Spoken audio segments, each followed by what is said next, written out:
From the Cruise Radio studio in Jacksonville, Florida, this is Cruise News Today with Doug Parker. Good morning. Here's your cruise news for Wednesday, March 16th, 2022.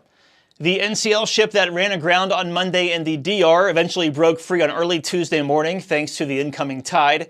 However, there's still more to the story. A letter given to guests yesterday on board from the captain says that the remainder of Escape's current cruise has been canceled as the ship remains docked at the Puerto Plata Pier and is assessed for damages.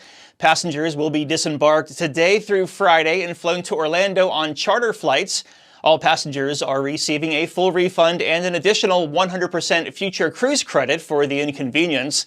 Escape was on a 7-night Eastern Caribbean cruise from Port Canaveral, with its first stop being in the DR.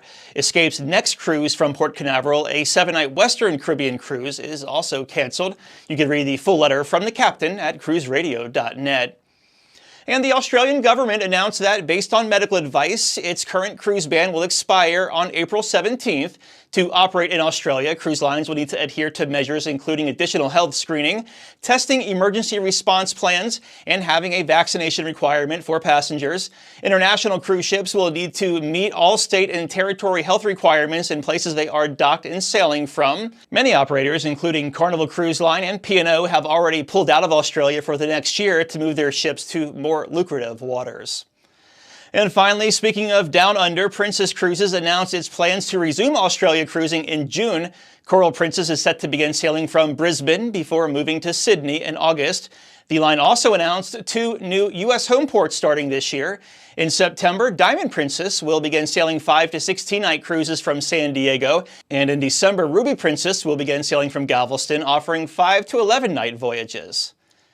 And the Ides of March may have been bad for NCL yesterday, but not bad for the market. It was up. Carnival Corporation up 5.4%, 18.04. Royal Caribbean up 3.9%, 70.77. And Norwegian up 6.8%, 18.22. Breaking news and industry coverage at cruiseradio.net. I'm Doug Parker with Cruise News Today. Cruise News Today is a production of Cruise Radio. For daily updates, subscribe to the Cruise Radio YouTube channel or visit cruiseradio.net.